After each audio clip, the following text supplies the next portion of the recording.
شروعم برمیگرده به 4 سال پیش. الان که الانه بعد از گذشت 4 الی 5 سال هنوز یک سریا تو این بازه زمانی که داریم زندگی میکنیم نمیدونن اینستاگرام پولسازه. ولی صحبت کردن همه چیزو حل میکنه. بعد راهو براشون مشخص کنی. برای خودت پلن بریز که قراره چه کارهایی انجام بدی. کارم راستش خب مامانم برای من پیج زد. ارادت به تک تک رفقا، مخاطبین خاص نسل زد. وقتی صحبت از موفقیت میشه، آدمهای خارج از ایران توی ذهن ما هست و هی مثالشون میزنیم، امثال آنتونی رابینز و وارن بافت و ایلان ماسک. داخل ایران با توجه به محدودیت‌هایی که هست، افرادی موفقیت‌های بسیار خوب و با کیفیتی کسب کردن. تو این برنامه از تجربیات بی‌نظیرشون استفاده میکنیم. مهمونی رو دعوت کردم، خانم صبا ظرفشان، کارآفرین جوجه کارآفرین. حالا از خودشون میپرسیم که تجربیات قشنگشون رو در اختیار ما بذارن. این شما و این صبا خانم عزیز. سلام میکنم به همراهان عزیز. من صبا ظرفشان هستم، متولد 4 آبان 1389 و در حال حاضر 14 سالمه. لقبم جوجه رئیس استان گلستان زندگی میکنم و یه خواهر بزرگتر از خودم دارم. در ادامه برنامه بهتون میگم که چرا لقبم شده این و اینجام که تجربیات مسیرم رو باهاتون به اشتراک بذارم. خب همین اول کار سوال من اینه که اصلا این لقب و این اسمی که گذاشتن از کجا اومد؟ خانواده و دوست و آشناها، فالووراتون؟ این اسمو فالوورای من برام انتخاب کردن. در واقع همیشه به من میگفتن که تو جوجه جمع افراد موفقی، به خاطر اینکه کوچکترین حالا جمع افراد موفق بودن. همیشه اینجوری برام ریپلای میزدن و اینجوری منو در واقع میشناختن. این شد که منم از این اسم خوشم اومد، توی نیم پیجم اینو نوشتم و الان همه منو به جوجه رئیس میشناسن. خب خیلی هم عالی. سوال خیلی مهم و با کیفیتی که داریم و خیلی ها سوالشون اینه که صبا از کجا، چجوری، به چه شکل وارد این کسب و کار شد؟ اصلا جرقه این ایده، حالا اول که کارآفرینی نبوده، استارت یه کار کوچیک بوده، اولش از کجا اومد؟ من شروعم خیلی با بقیه آدم متفاوت بود. یعنی اینجوری نبود که یه روز تصمیم بگیرم پیج بزنم بیام شروع کنم محتوا تولید کنم. من شروعم برمیگرده به 4 سال پیش، زمانی که شما 10 سالتون. دقیقاً بله، زمانی که 10 سالم بود. خیلی به بلاگری علاقه‌مند شدم. چجوری علاقه‌مند شدم؟ بلاگرای خانه‌داری، بلاگرای لایف استایل، کسایی که بزرگتر از خود من بودن و دنبال می‌کردم، محتواشون رو می‌دیدم و انگار که اون بلاگری کردنه رو من اثر گذاشته بود. منم داشتم کم کم علاقه‌مند می‌شدم. میرفتم جلوی آینه با خودم صحبت می‌کردم، وسیله‌های خودم رو می‌آوردم، انگار که دارم تبلیغات می‌کنم، با خودم صحبت می‌کردم. خیلی به برنامه‌ریزی علاقه داشتم، برای خودم برنامه می‌ریختم که چه چیزایی رو بیام ازشون محتوا بگیرم و از کارهایی که خودم می‌کردم توی پیجم می‌ذاشتم. من پیج خاصی برای خودم نداشتم. توی گوشی مامانم برام یه پیج زد و با اجازه توی گوشی مامان برای شما پیج من گوشی نداشتم. مامانم گفتش که بیا برات حالا یه پیج بزنم، همینجوری به عنوان سرگرمی. اصلا کار من از اونجایی شروع شد که من به عنوان سرگرمی به اینستاگرام نگاه می‌کردم. کم کم وارد این فضا شدم. از پست‌هایی که می‌ذاشتم تو اینستاگرام ویوی بالایی می‌گرفتم و با خودم گفتم که چرا من به درآمد نرسم؟ چرا خب منی که دارم تو این فضا وقت می‌ذارم، انرژی می‌ذارم، اینقدر علاقه‌مندم. یعنی کجا باور شما به این رسید که اینستاگرام پولسازه؟ رفقا حواس اینجا بدین.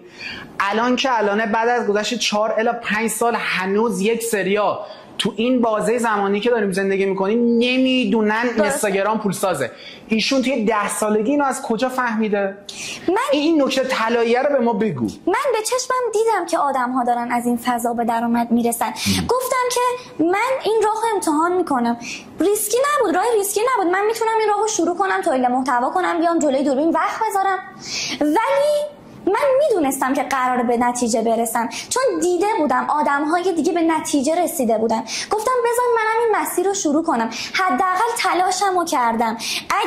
اگر واقعا آدم تلاشگری باشی، اگر واقعا تلاش کنی به نتیجه میرسی. کسی که به نتیجه نمیرسه یا یک جای کارش ایراد داشته یا اینکه اصلا تلاشی نکرده، امکان نداره تو برای کاری وقت بذاری، حتی اگه همه بگن اون کار پولساز نیست.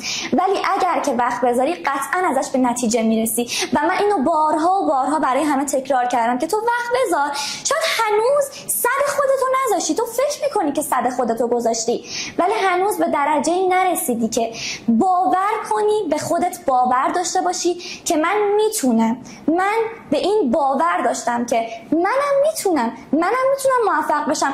اصلا من دارم اشتباه فکر میکنم، بذار راهمو برم، راهو امتحان کنم، شاید اصلا من دارم اشتباه میکنم، ولی با خودم گفتم حداقل تلاشمو میکنم.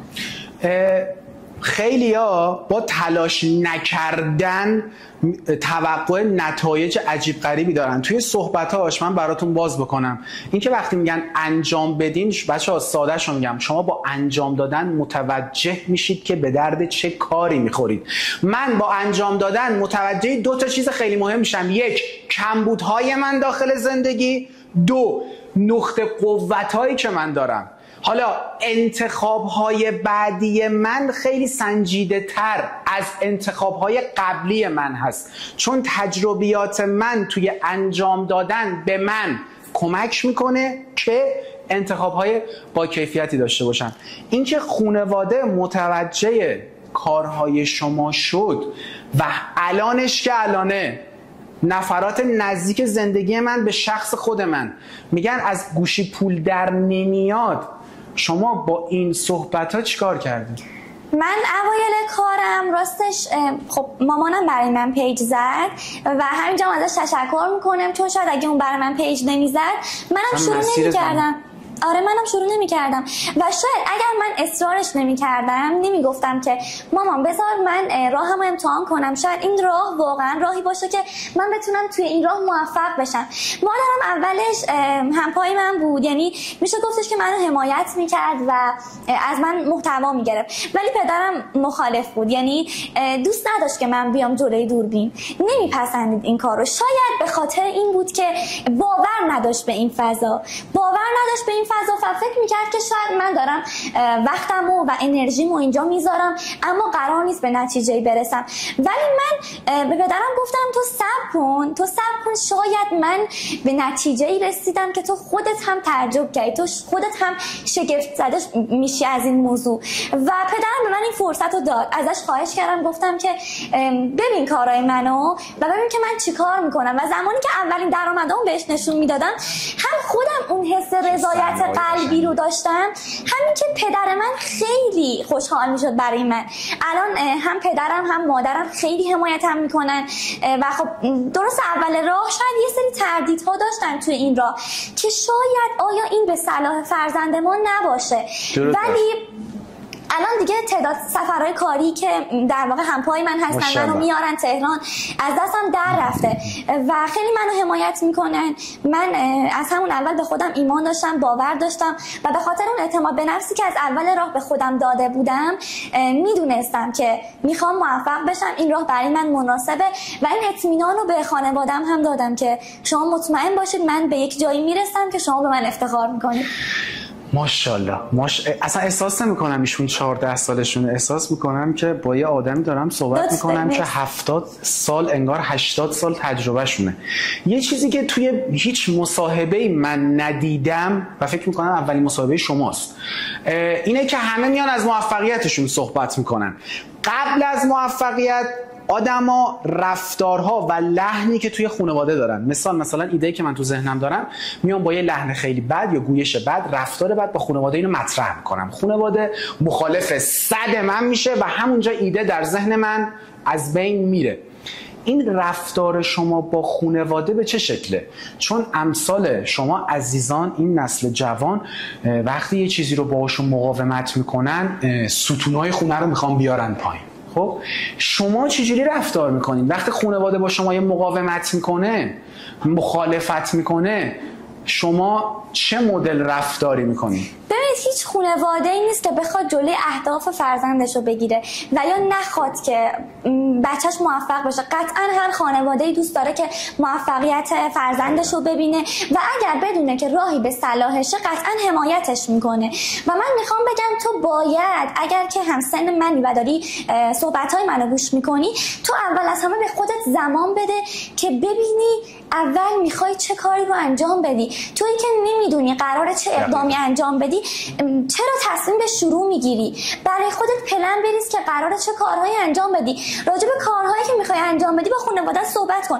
بگو من میخوام این کارو انجام بدم. چرا؟ چون مثلا من میخوام بیام توی این فضا به خاطر اینکه علاقه دارم، به خاطر اینکه دوست دارم، به خاطر اینکه به چشم خودم دیدم یه سری از این فضا دارن به درآمدزایی میکنن. بله. بیا با خانواده صحبت کنی، فکر میکنم روش مناسب تریه تا اینکه حرفی رو بزنی که هم خانواده‌ت رو برنجونی، همین که اونا فکر کنن که راحت به صلاحت نیست و شاید اونا حرفی بزنن توی عصبانیت و باعث بشه که تو انگیزت رو از دست بدی. ولی صحبت کردن همه چیزو حل میکنه. بعد راهو براشون مشخص کنی. در صحبت کردن و مذاکره. بله، بیای به خانواده‌ات بگی که من میخوام چه کاری رو انجام بدم. اگر که خانواده اول مخالف بودن، ازشون زمان بخوا. بگو که به من زمان بدید. از کار خودت وقتی مطمئن بشی، اون قول زمان رو از خانواده‌ات میگیری. من از کار خودم مطمئنم، میدونم که من از این فضا به درآمد میرسم، پس به خانواده‌ام میگم صبر کن نتیجه کار منو ببین. پس مطمئن باشید اگر که به راه خودتون به خودتون ایمان داشته باشید، میتونید که خودتون صبر کنید، خانواده صبر کنن تا به نتیجه دلخواهتون برسید.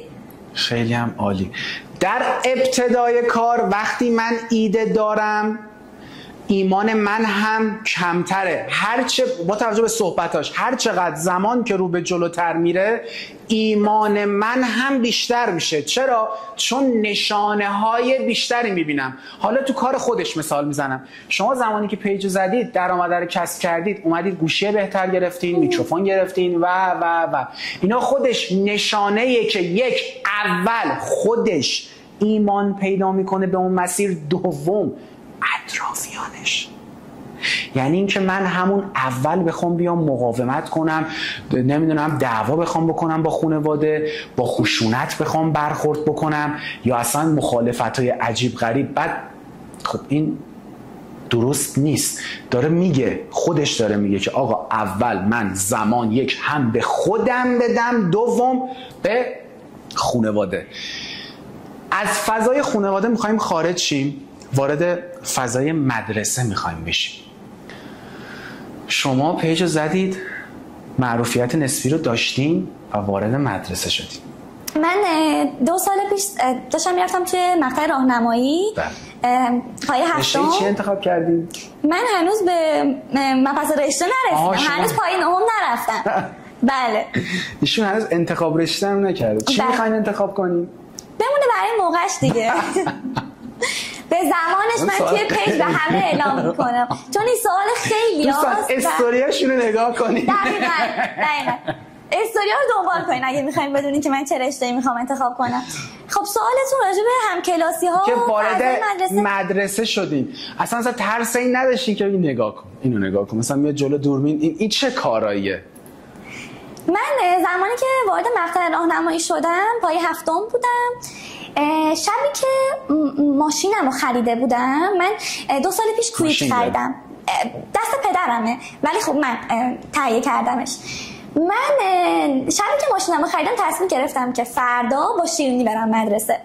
همه بچهای کلاسمون منو میشناختن، پیج منو داشتن، هر روز دنبالم میکردن و میدونستن که من مثلا الان که اومدم مدرسه دیشب کجا بودم، دیشب چی کار میکردم. 2 تا جعبه شیرینی گرفتم، بردم توی دفتر معاونم، یکیشو گذاشتم جلوی میزش، یکیشم گرفتم دستم که ببرم داخل کلاسمون.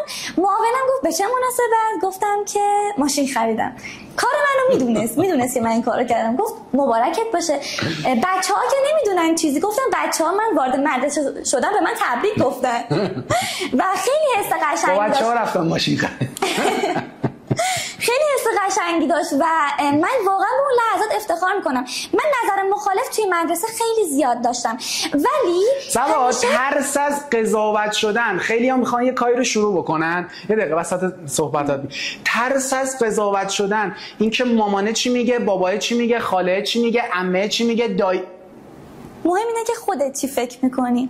اگر خودت واقعا فکر میکنی که کسب و کار خوبی داری، اگه حال دلت خوبه، پس بذار خوب بمونه. با فکرای منفی، با فکر درباره فکرای بقیه آدما نباید ذهنتو درگیر کنی. بودن کسایی که من الان راه میرفتم، از توی راه رو رد میشدم، پشت سر من صحبت بود، من میشنیدم، ولی من نه تعجب میکردم نه واکنشی نشون میدم، چون انتظار این رفتار رو داشتم. به هر حال این تفاوته باعث میشد که یه سری از همسن و سالای من به سمت من گارد داشته باشم، ولی وقتی که من میدونم دارم چیکار میکنم، کجای زندگی خودم هستم، دیگه نیازی نه به تایید دیگران هست، نه به اینکه مردم منو بپذیرن و یا اینکه بخوام به اونها من خودم رو اثبات کنم. من میدونستم اینو که ممکنه مورد قضاوت قرار بگیرم، ولی جدا از آدم‌هایی که منو قضاوت کردن و پشت سر من صحبت میکردن، آدم‌هایی بودن که خوشحال میشدن از ورود من به مدرسه. من خیلی از همکلاسی‌های من دوره منو تهیه کردن، میومدن توی حالا تایم مدرسه یه سری سوالات ازم میپرسیدن و من همیشه با روی خوش باشون صحبت میکردم. به من میگفتن که سبا دارم پشت سر تو کلاس بغلی صحبت میکردن. من میگفتم که اوکی، به من دیگه اینا رو نگو. میگفت چرا برات مهم نیست؟ میگفتم چیکار کنم؟ خب صحبت کنه. تو کامنت های منم صحبت هست، الان جلوی چشم منم صحبت هست، من باید چیکار کنم؟ صحبت اون افراد هیچ تأثیری در زندگی شما من نداره.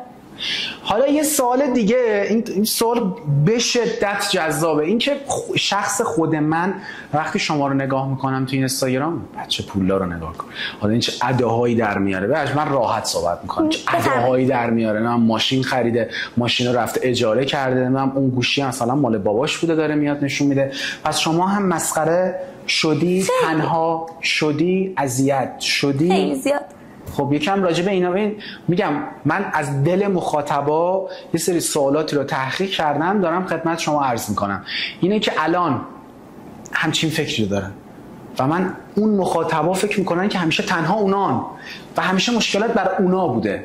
نه یعنی شما تو ناز و نعمت بودی، تو پر قو بزرگ شدی، هیچ مشکلی نداشتی. یعنی روزی که گفتی میخوام پیج بزنم، این اینستاگرام گفت بفرمایین، این 50 میلیون درآمد. یه سری مشکلات رو واقعا نمیتونی توی پیج در واقع بیانش بکنی. من خودم همیشه وقتی که درسی از یه اتفاقی میگیرم بعد میام اونو بیان میکنم، سعی میکنم اون اتفاق رو بگذرونم پشت سر بذارم و با حالا تعریف کردن اون موضوع سعی نکنم که به خودم انرژی منفی بدم و حالا اون انرژی منفی رو به خودم به ذهنم وارد کنم که مبادا ممکنه که اتفاقات بدتری برام بیفته. من همیشه عقیده‌ام بر این بوده که تجربه که کسب میکنن تجربیاتم رو با بقیه به اشتراک بذارم که تجربیات من و آدم‌های دیگه انجام ندن. اگر که تجربه خوبی دارم توصیه بهشون بکنم و بهشون بگم که این کار رو انجام بدید، این کارها توی مسیر من جواب داده، ممکنه توی مسیر شما هم جواب بده و ممکنه جواب نده. مسیر هر شخصی فرق میکنه. یعنی یه نفر میخواد شروع کنه حمایت خانواده رو داره، شاید یکم سریعتر بتونه که توی یه سری موقعیت‌ها قرار بگیره. یه نفر شروع میکنه حمایت خانواده رو نداره، مجبوره که تنهایی همه کارها رو خودش روی روال بندازه. ممکنه استعدادی داشته باشه که از اونی که خانواده حمایتش کرده یه جاهای این بهتر بره جلو. بله کاملا با حرفتون موافقم، درسته، ولی خب همون حرف که زدم باید به خودش زمان بده که بدونه چه کاری براش مناسبه. خیلی وقتا توی پیج من بچه‌ها ازم میپرسن که اصلا من ممکنه مثلا کار ادمینی رو شروع کنم، مثلا روی صحبتم حالا با کار ادمینی نیست، میگم مثلا ممکنه که کار اینستاگرامو شروع کنم ولی به درد من نخوره، به نتیجه نرسیدم، مثلا ممکنه راه من یه راه دیگه باشه. من میگم که تو بیا این راهو اصلا شروع بکن، ببین اصلا مناسبت هست، شاید این راهی که تو داری ازش صحبت میکنی اصلا راه تو نباشه، شاید از این راه به درآمد نرسی، تو باید شروع کنی تا بفهمی که مناسبت هست نیست. من تو استوریام میگم همه نباید کار اینستاگرامو شروع کنن، همه نباید راه منو برن. اگر فکر میکنی پتانسیلشو داری شروع کن برنامه ریزی کن برای خودت و بیا تولید محتوا کن، بیا کار اینستاگرامو شروع کن، از تجربیات من و امثال من استفاده کن و شاید راه تو راهی باشه که من رفتم و شاید راه تو راهی نباشه که من رفتم. سوال خیلی جذابی که تحقیق کردم و الان میخوام بپرسم ازش از دل مخاطبا اینه که شما زمانی که شروع کردین اولش اینجای خودتون رو میدیدین سفرات کاری، درآمدی که دارین، مستقل از خانواده این، وابسته به کسی نیستین، برای خودت یه شغلی رو انداختی. خیلی مهمه. خیلی از کسا، حالا من تو ورزش بدنسازی اینو مثال میزنم، طرف وارد بدنسازی میشه یه شبه میخواد یک بدن عالی. آفرین. شما از اون اول چجوری این امیده رو پیدا میکردید که هی تلاش پشت تلاش؟ ببینید همیشه شاید شنیده باشید که میگن فکر نکن، در لحظه زندگی کن. من خیلی دوست داشتم که این مسیر رو طی کنم. حتی همیشه هم گفتم من به ته داستان هیچ وقت توجه نمیکردم، به اون نتیجه توجه نمیکردم. گفتم خب من مسیرمو میرم، اون نتیجه خودش کم کم آشکار میشه.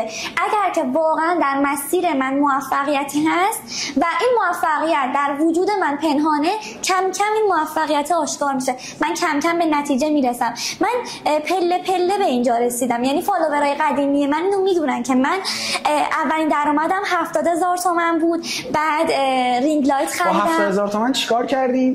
دقیقا یادم نمیاد، ولی اون موقع هم با 70,000 تومان چیزی نمیشد خرید، ولی اون انگیزه خیلی خوبی بود برای من. بعد از اون موقع من رینگ لایت خریدم برای کارم، با اون تولید محتوا می‌کردم. یک جور درآمدم رفت بالاتر، گوشواره طلا خریدم، دستبند طلا خریدم. بعد با درآمد از گوشی مامانم گوشی خودم رو خریدم. دقیقاً گوشی که خریده بودم مدل گوشی مامانم بود، شیائومی بود. با درآمد از اون شیائومی گوشی آیفونم رو خریدم و الانم که آیفونمو دارم خب درآمدم خیلی بیشتر شد و میگم من پله پله رشد کردم. شاید یه جاهایی منم مثل خیلی از آدم‌های دیگه هیچ پیشرفتی توی زندگیم نمیدیدم. مثلا 2 ماه زمان گذاشتم، 4 ماه زمان گذاشتم، نمیگفتم که چرا به نتیجه نمیرسم. نتیجه زمان مشخص نداره. شاید یه نفر توی 20 روز به نتیجه برسه به خاطر شرایطی که داره. گفتم هر کسی یه شرایط خاصی داره. احسنت. یه نفر دیگه ممکنه که توی 2 ماه، توی 2 سال به اون نتیجه برسه و زمان به درآمد رسیدن هر شخص کاملا متفاوته، بستگی به شرایطش داره. ولی همیشه اینو در نظر بگیرید که مسیرتون اگر واقعا مناسب شما باشه به نتیجه خواهید رسید. فقط کافیه که صبر کنی. صبور بودن مهمه. وقتی برای مسیر صبوری نمی‌کنی، چجوری وقتی به اولین درآمدت رسیدی میخوای درآمد مثلا تارگت 500 میلیون رو بزنی صبر می‌کنی؟ کسایی که دوره آموزشی میخرن میگن ما صبر نداریم، میخوایم همین امشب تمومش کنیم. میگم که تویی که الان میخوای آموزش رو شروع کنی و عجله داری که سریعتر تمومش کنی، سریعتر یک شبه موفق بشی، چجوری میتونی اون مسیر طولانی که من رفتم، امثال من رفتن رو طی کنی؟ و این زمان میبره. زمانش هم برای هر شخص متفاوته. ماشاءالله. سوال کلیدی بعدی اینه که خیلی از همسن و سال شما عزیزان و این نسل جوان خیلی ولخرجی میکنن و با توجه به صحبتایی که خودت داری میکنی یه سری سرمایت اومدی توی طلا، داخل کارت خرج کردی، سرمایه گذاری روی کارت کردی. از اون گوشی این گوشی رو گرفتم، از این گوشی این گوشی رو گرفتم، اومدم سرمایه گذاری روی کارم کردم. یعنی شما تفریح نداشتین، با دوستانتون بیرون نمیرفتین، چه میدونم، حالا بالاخره تفریحاتی که همسن و سالهای شما دارن. من خیلی سوال مهمیه ها. من همین الانشم تفریحاتمو با دوستام دارم، ولی کارمو تو اولویت میذارم.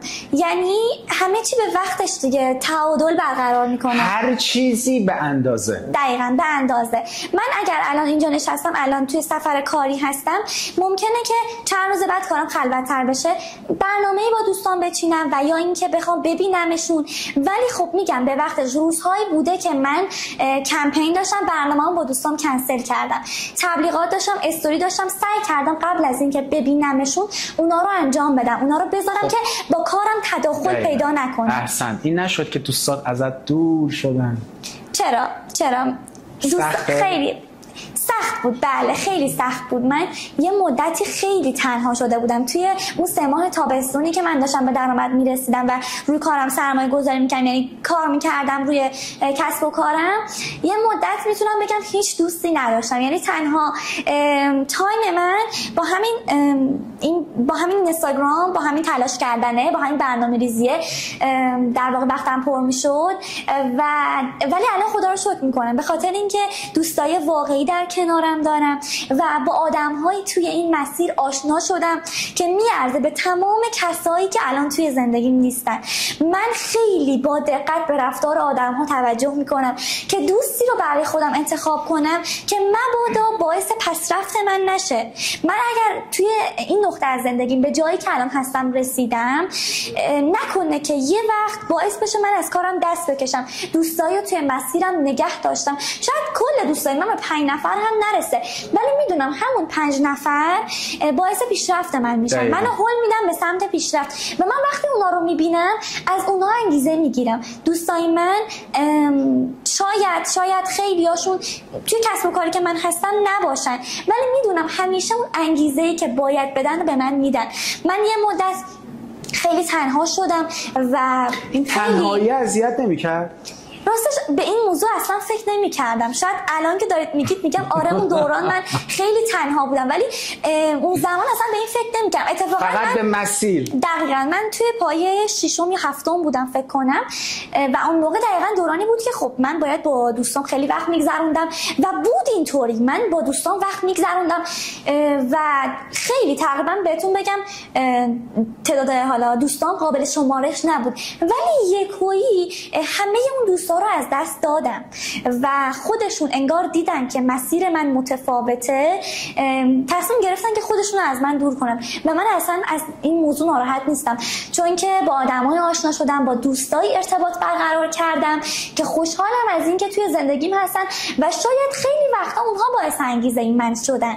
و برای اینکه آدم‌هایی رو پیدا کنی که در فرکانس خودت هستن باید از نقطه امنیت بیرون بیای. تو واقعا قراره توی مسیرت هم تنها بشی، هم سختی بکشی، همین که شبایی باشه که گریه کنی واقعا و شاید نیاز داشته باشی که یه دوستی کنارت باشه ولی اون دوسته نباشه.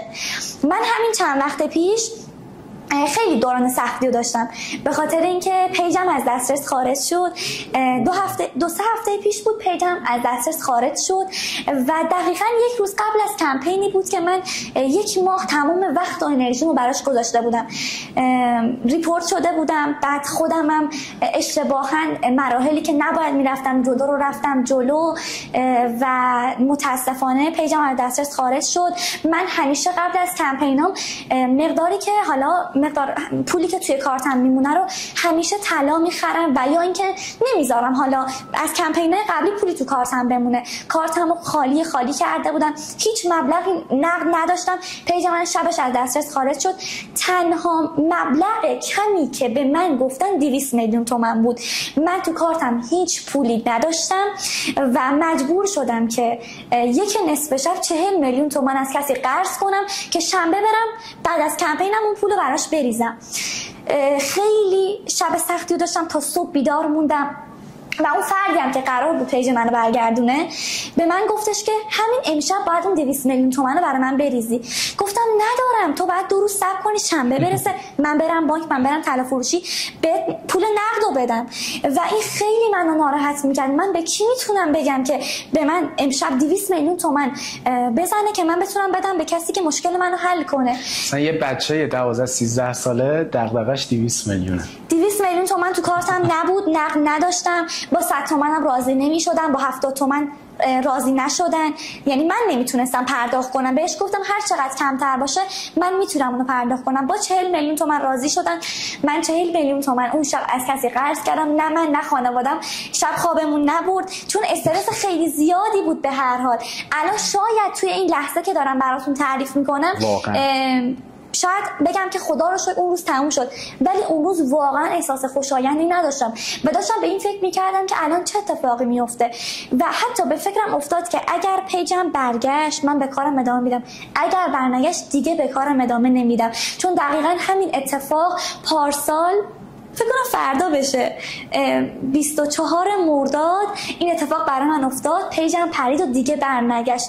من کاملا انگیزه خودم رو از دست دادم، درآمدم نصف شد و تا بتونم کارم رو دوباره سر و سامون بگیرم، بتونم به اون تعداد فالووری که داشتم برسم، خیلی زحمت کشیدم، خیلی زمان گذاشتم و این زمان و انرژی من و این هزینه‌ای که از دست دادم و هیچ کس ندید، خودم و خانوادم دیدیم. و حالا این دو هفته پیش که دارم تعریف میکنم پیج من پرید، من کمپینمو گذاشتم، خیلی حس بدی داشتم چون داشت برای من پول واریز میشد ولی این پول برای من نبود. من بعد میرفتم فرداشم به صبح اول وقت این پولو میریختم برای کسی که پیج منو برگردون و این خیلی برای من سخت بود. یعنی یک اتفاق غیر منتظره بود که من اصلا انتظارشو نداشتم. داشتم به این فکر میکردم روزای قبلش که خب من با درآمد از کمپین این کارو میکنم، یعنی پلن چیده بودم کاملا برای خودم و نقد نداشتم هیچی و این خیلی سخت بود که ساعت 1 شب بخوای به کسی رو بزنی و بگی که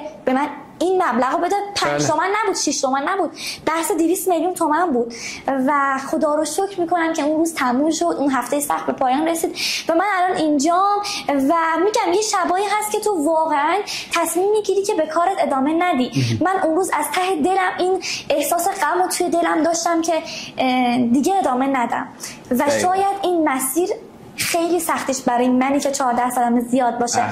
ولی حالا مخاطبا میگم خیلی فکر به این میکنن که شما یه شرایط خیلی خوب ایدئال، اما این روزا و این شبایی که چه بر کسایی که موفق شدن گذشت.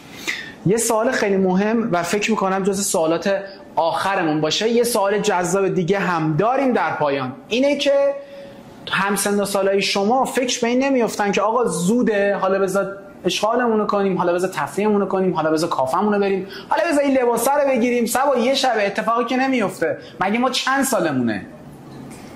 تفریح به وقتش، کار به وقتش. اگر که واقعا کسی این رو در خودش میبینه که میتونه به درآمد برسه، میتونه موفق بشه، میتونه از این کم شروع کنه. باید به دیگران نشون بدی که سن و سال محدودیتت نمیشه. من حتی هنرجوهایی دارم که سنشون از من خیلی بیشتره ولی به من اعتماد کردن چون میدونن سن و سال این محدودیت رو ایجاد نمیکنه. من همیشه اینو گفتم که من شرایط ایدئال رو داشتم. توی خانواده هر چیزی که میخواستم برام فراهم میشد. مادرم پدرم هر چیزی که من خواستم رو برام فراهم کردن و من همیشه بهترین لباس ها، بهترین وسایل، بهترین چیزها رو داشتم. اما دوست داشتم که خودم اون بهترین چیزها رو برای خودم فراهم کنم و هیچ بار سنگینی روی دوش خانوادم نبود. اما من دوست داشتم همون هزینه هایی که برای من خانوادم فراهم میکنن و خودم برای خودم فراهم کنم. و چه لذتی بیشتر از این که تو توی کارتت برای خودت، تو توی کارتت موجودی میلیونی داشته باشی، بری خودت کارت بکشی، بری خودت خرید کنی و دغدغه این رو نداشته باشی. سفر میری بتونی هر خریدی که دوست داری. من میگم بقیه‌ام ساپورت کنی. درست میگیم. بله. حالا بعضی وقتا میتونی با هدایایی که میخری، با درآمدی که داری، اطرافیانتو خوشحال کنی که این حسم واقعا لذت بخشه و با هیچی نمیشه عوضش کرد. من هیچ وقت نخواستم که این احساسو به همسن و سالان بدم که اگر مثل من نیستن از زندگی عقب افتادن. نه، من خودم خواستم که توی سن کم شروع کنم. من احساسو دارم. من خودم خواستم که این مسیر رو شروع کنم و توی جمع دوستان وقتی که میشینم، با اینکه اونا توی فضای من نیستن، یعنی مثل من نیستن که توی اینستاگرام فعالیت کنن میشینیم با هم دیگه راجع به خودمون حرف میزنیم. هیچ وقت نشده که راجع به کار حرف بزنیم. هیچ وقت نشده که من بشینم به دوستان بگم که بچه‌ها من دیشب مثلا 300 میلیون تومان تو کمپینم فروختم. از این حس واقعا خوشم نمیاد. دوست ندارم این حس رو به همسن و سالان بدم که شما هم باید مثل من باشید، شما هم باید راه منو پیش برید. یکی ممکنه که به همین موفقیت من برسه از راه درس توی مثلا 20 سالگی، دوستای خودم ممکنه که یک راه دیگه‌ای رو برن و من واقعا براشون آرزوی موفقیت میکنم و مطمئنم که اگر به خودشون ایمان داشته باشن، صبر کنن، صبور باشن، به اون چیزی که میخوان میرسن و حتما نیازی نیست که اگر که موفقیت دیگران رو ببینی بخوای که یک شب موفق بشی. به خودت زمان بده، به اطرافیان زمان بده تا تو رو بشناسن و این تایم رو ازشون بگیری که اگر واقعا فکر میکنی مسیر درسته میتونی ازش به درآمد برسی و کسب موفقیت کنی و اون کسب موفقیت باعث حال خوب خودت بشه.